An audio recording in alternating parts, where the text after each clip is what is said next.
ప్రదేశంలో అంటే కవిత్వం అంటే ఏంటి అని అట్లాంటప్పుడు మనకు ధర్మ సందేహం కలిగింది.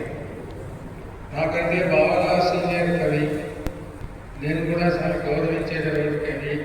కరిగి జాలువారుతాయి, గాయపడ్డ సముద్రాలు ఉభసిస్తాయి. మీకు ఎక్కడ కనపడవు పడవు, గాయపడ్డ సముద్రాలు ఏంటి అట్లాగే రాళ్ళు కలిగి జాలువారుతాయి.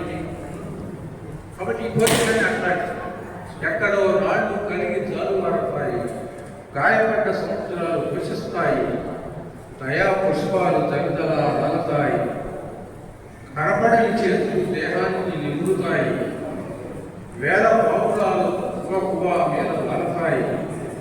ఎక్కడో రహస్యపు పొరల్లో అద్భుత జీవ రసాయన సమ్మేళనం జరుగుతుంది. వేడివే అంతా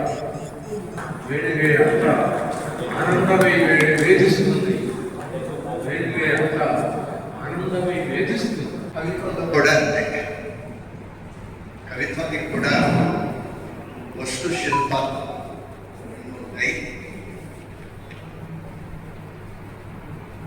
మనం